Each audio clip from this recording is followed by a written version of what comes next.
kemampuan kita yang sangat minim, bukan skill yang profesional. Artinya kita jalan dengan apa yang kita bisa. Kita bisa menghasilkan, kita bisa membuka aset senilai 25 juta dengan nilai bahan yang kita masih punya di luar yang nilai aset. Desa bicara. Desa bicara. Desa bicara. Desa bicara. Selamat siang, perkenalkan nama saya Ismiati Rini Tiasuci. Selaku Direktur BUMDes Sinar Agung, Desa Sendang Agung, Kecamatan Minggir, Kabupaten Sleman.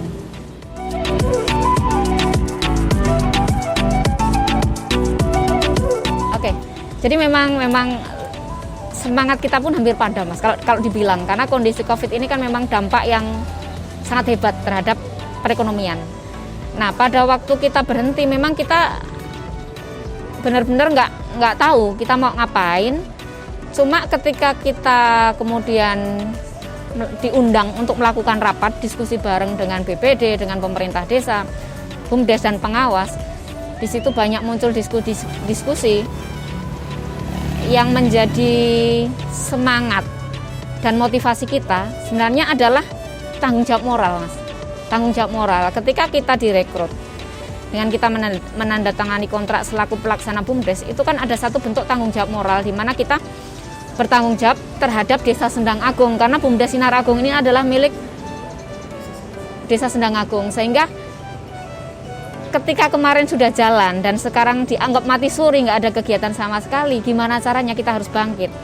Nah, saya juga sempat bertanya dengan kondisi kita yang sangat down, artinya kita banyak pemasukan sebelum COVID itu banyak merugi ketika kita off selama hampir 3 bulan, kita untuk bangkit lagi, kita kan ada keterbatasan modal, karena ini bicara soal modal, kita BUMDes Desa Sinar Agung itu mendapatkan penyertaan modal di bulan akhir September itu senilai kurang lebih 50.700.000 sekian, hampir 51 juta, nggak nyampe 51 juta, itu modal awal BUMDes Desa Sinar Agung, di mana perincian penggunaan modal tersebut di tahun pertama pembentukan BUMDes ada kurang lebih sekitar 20 juta itu untuk honor kami selaku pelaksana BUMDes.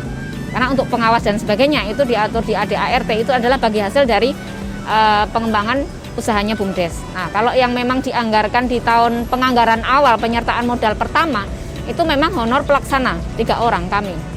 Di mana honor kita itu nggak banyak.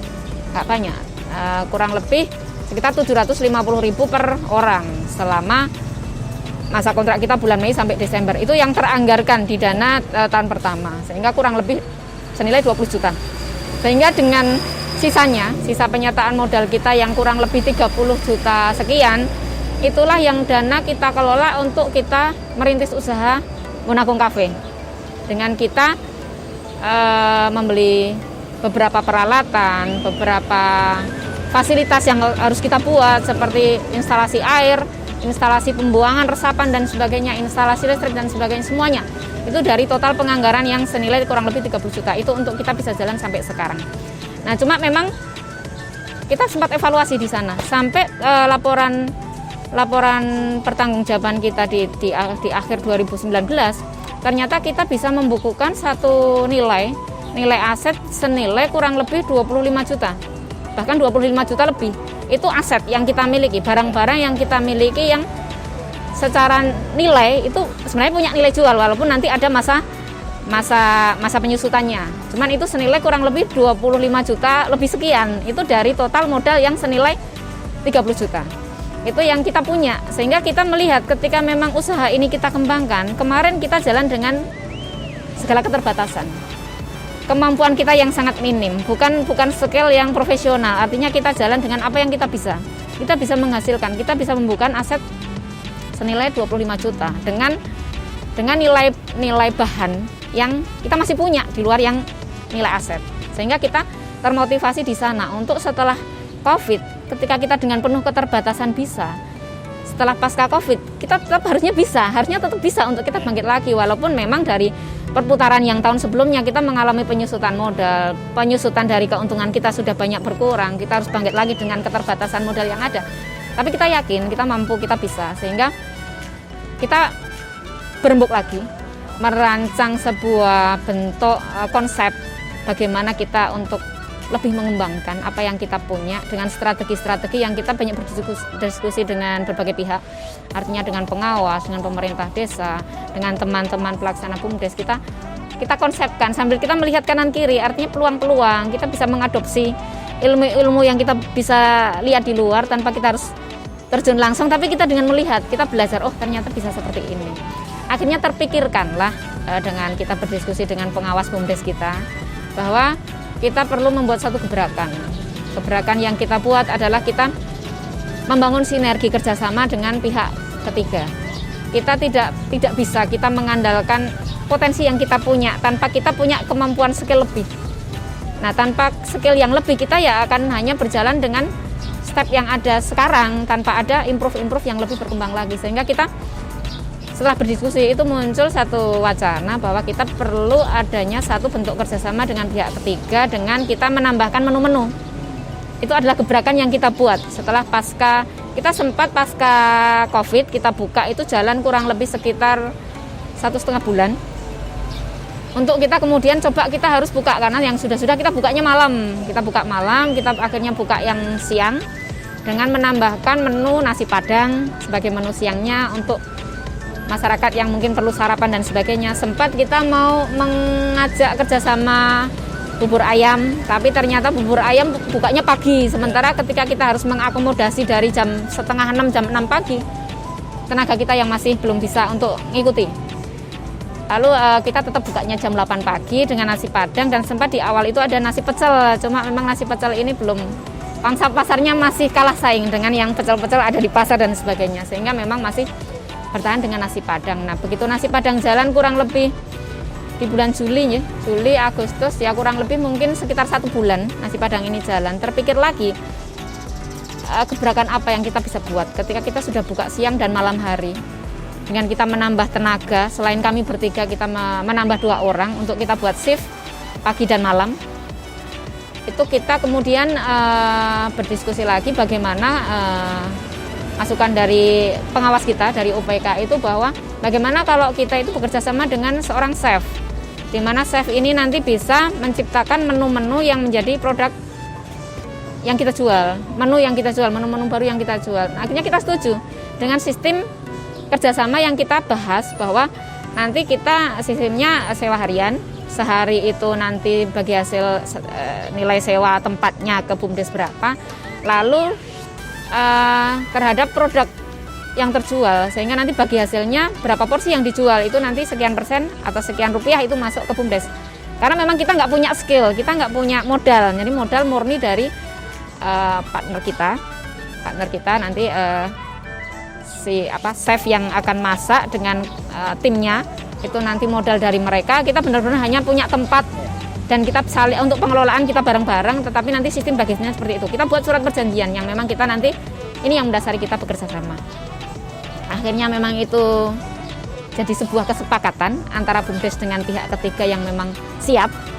Chef yang nantinya ini membuat menu. Nah, terkonseplah ada menu steak, ada menu nasi goreng, mie godok, mie goreng. Nah, itu yang menjadi menu awal kita untuk kita nambahkan menu di malam hari. Cuma untuk bisa kita menarik konsumen, itu harus mengkonsep sebuah promo yang menarik. Sehingga pada waktu awal kita buat promo, kita buat poster bahwa soft openingnya menu kita di Monagung Cafe ada menu ini dengan beli 1 gratis 1. Beli 1 gratis 1 arti sekian hari sebelum kita opening kita broadcast melalui media, melalui WhatsApp, melalui Instagram. Ternyata itu nyebar, ternyata itu satu bentuk promosi yang ternyata di masa sekarang itu sangat gampang, sangat mudah. Dengan kita buat poster, kita sebarkan melalui media lewat grup-grup, itu ternyata nyebar dan ternyata tanpa kita duga. Ternyata dengan soft opening promo kita itu direspon positif oleh masyarakat. Sehingga di 10 hari, kita 10 hari waktu itu. Beli 1 gratis 1 selama 10 hari, tanggal 1 sampai tanggal 10. Ternyata itu cukup banyak konsumen sampai kita itu kewalahan. Padahal itu kita buat promo pasca pandemi COVID, sehingga kita harus menerapkan protokol COVID yang memang kita harus patuhi. Sehingga kita ada sedikit kekhawatiran juga karena konsumennya cukup banyak sementara tempat kita terbatas.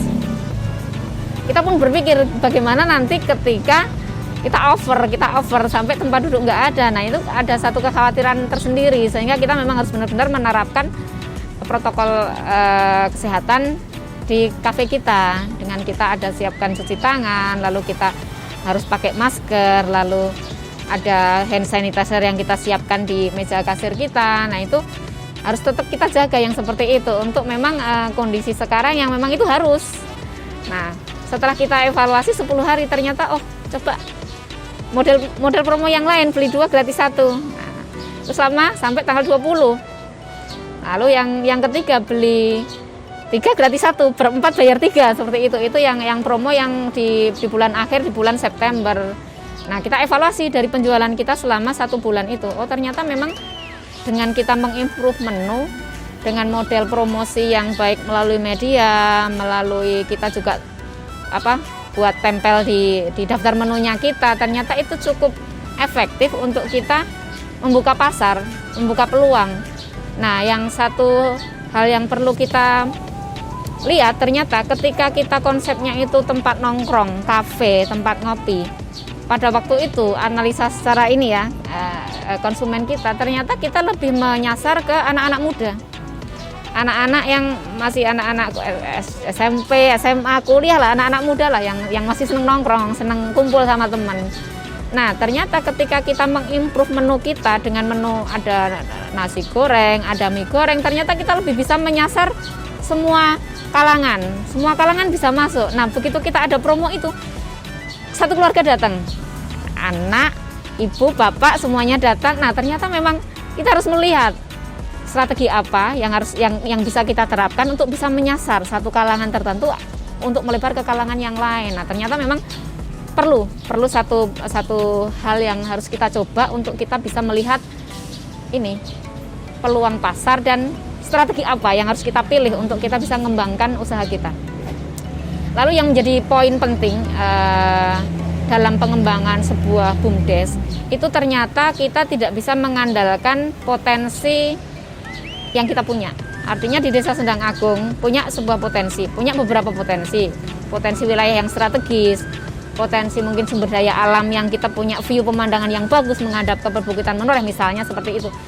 Tanpa kita punya kemampuan atau skill yang memang memadai untuk mengeksplor, untuk mengembangkan potensi tersebut, tidak akan bisa berkembang, hanya akan stuck pada level tertentu semaksimal kemampuan kita.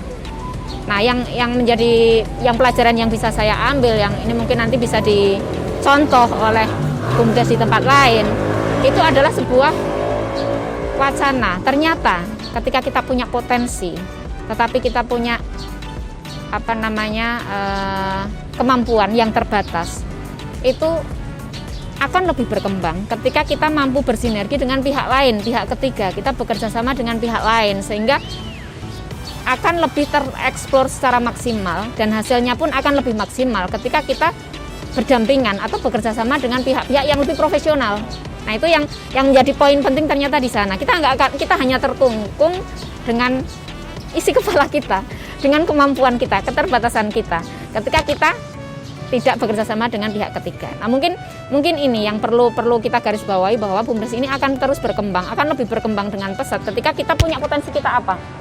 Lalu kita ada rekanan, ada pihak luar yang memang ternyata bisa sinergi dengan kita dan ini lebih menguntungkan. Nah ini ternyata lebih membuka lagi untuk kita bisa lebih berkembang. Itu dari sedikit hal pengalaman kita ketika kita ngelola kafe dan ternyata kita bersinergi dengan pihak lain. Itu pelajaran yang bisa kita ambil di situ poin pentingnya.